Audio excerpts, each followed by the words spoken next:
If you listen to a lot of classical music, you know those huge, dramatic opening movements of symphonies? Or sonatas. Yeah, exactly. They can feel incredibly complicated. I mean, they might last 10, even 15 minutes. Right. And yet they never feel disorganized. They always feel like they're telling a story.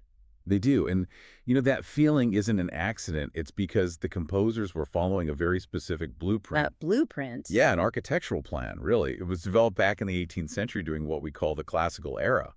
And that map for telling a musical story is called sonata form. Sonata form. So that's the engine that's making it all work. That's the engine.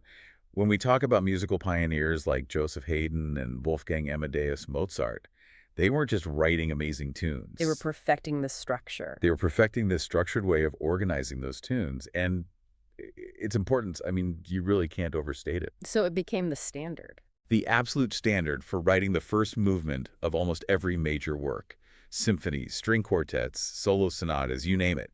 It let music grow from these short, simple pieces into massive, dramatic works that still made perfect sense. Okay, let's unpack this. If we're going to understand this blueprint, we first need to get the core idea that makes the drama work. And that's the concept of a musical key. That is the single most important thing to nail down. Think of a musical key like gravity, or maybe your home base on a map. Okay, home base. When music is in its home key, it feels stable. It feels grounded. Think that's silly. It's where the music belongs. So if the home key is gravity, what happens when the music leaves it? Well, that's where you get tension. It's like leaving that stable home base and wandering off into a totally unfamiliar neighborhood. Or like stepping into zero gravity? Exactly. Yeah, The music feels restless and incomplete, and it stays that way until it finds its way back home. That whole push and pull between stability and instability. That's the conflict of sonata form. that makes so much sense. So the conflict is built right into the harmony, not just the melody. The whole point is to leave home, create some chaos, and then come back. That's the entire journey. So if we look at sonata form like a three-act play, what are the big sections we need to know? The three main pillars are the exposition. Which introduces everything. Right. Then the development. The conflict. That's the struggle and chaos. And finally, the recapitulation, which is the resolution. I love that. A play, it makes it so much easier to follow. Okay, let's dive into Act 1 then. The exposition. What's its job? Its job is really clear. Mm. Introduce the main musical characters, we call them themes, and set up that all-important conflict. So it's not just one idea. Usually you meet two very distinct themes. We call them Theme 1 and Theme 2. And they are designed to be really different from each other in mood and most importantly in their key. Okay, so theme 1 comes first. If it's the foundation, what's its personality like? It's the confident hero of the story. Theme 1 is usually energetic, rhythmic, pretty bold.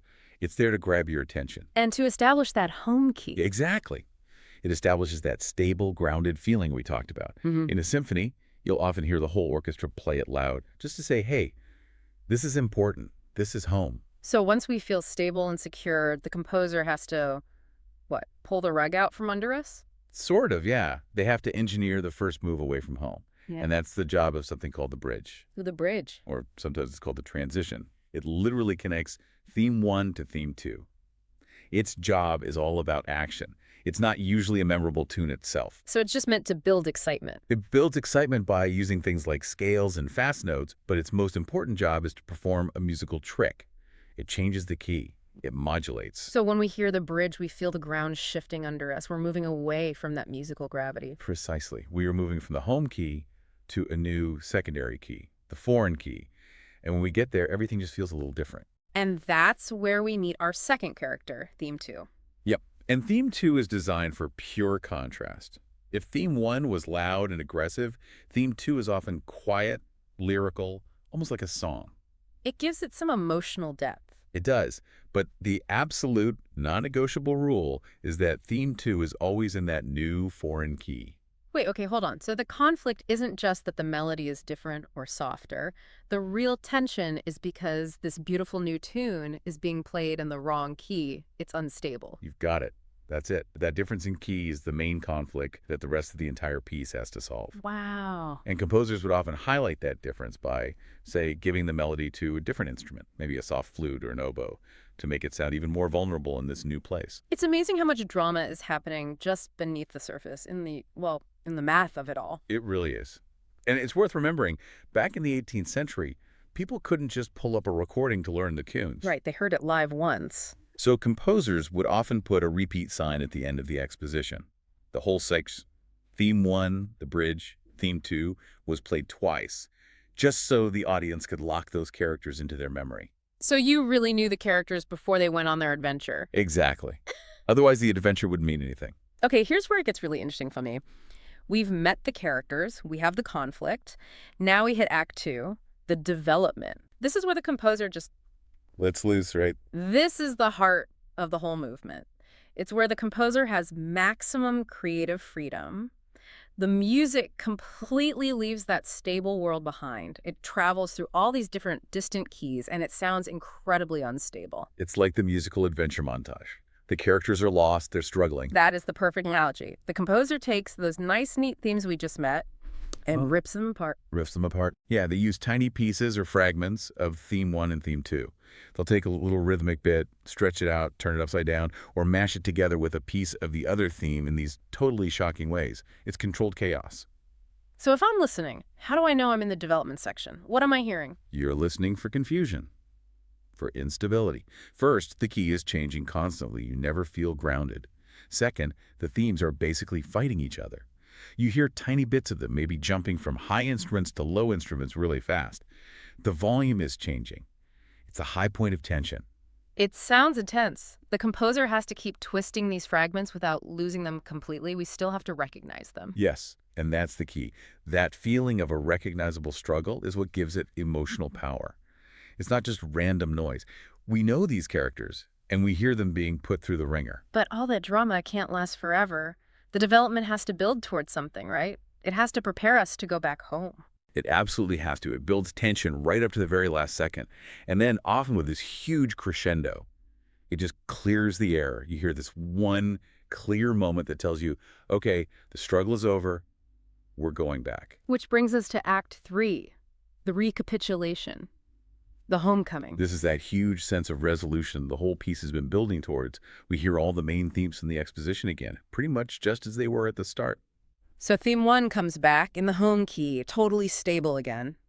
But what about theme 2, the rebellious one that caused all the trouble by being in the wrong key? That is the crucial moment. In the recapitulation, theme 2 is now played in the home key. Ah. By finally bringing that lyrical, vulnerable theme home into the stable key of the piece, the composer solves the entire conflict. It's like the wandering character is finally brought safely home. You feel this incredible sense of balance and completion. Everything just clicks into place. It gives you this huge sense of emotional satisfaction. Order has been restored. But sometimes, even after that, the music isn't quite ready to stop. It needs a victory lap. That victory lap is the coda. The word coda actually means tail in Italian, and it's just an extra ending tacked on. Its job is to give the piece a really strong final sense of closure, so it doesn't just end. So it could be just a few big final chords. It could be. But with a composer like Beethoven, the coda could become this huge section all by itself, like a final celebration, hammering home the main theme one last time before that absolute, definite end. So what does this all mean? Why should we care about this 18th century blueprint today? Well, what's fascinating here is that sonata form is one of the greatest achievements in just organizing complex ideas. It gave composers a logical framework to write these huge pieces without totally confusing their audience. It turned musical ideas into stories you could actually follow. Exactly. And it influenced pretty much every great composer for the next 200 years. We're talking Schubert, Brahms, Tchaikovsky, all of them. Understanding this is like having a cheat sheet for the entire classical repertoire. It teaches you how the masters balance tension and stability to create real emotional impact. It is the backbone of classical music. Okay, so if you want to put this to the test, what should you listen to? Two perfect examples. For a super clear dramatic piece, listen to the first movement of Mozart's Symphony No. 40 in G minor. Listen for how different theme 1 and theme 2 are. And for a really intense development. Oh, for that, you have to go to the first movement of Beethoven's Fifth Symphony. That famous four-note idea he starts with.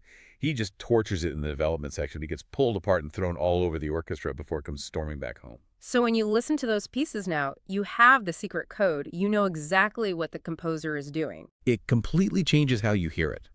Sonata form took simple melodies and gave them this powerful structure to tell cohesive, dramatic stories with sound.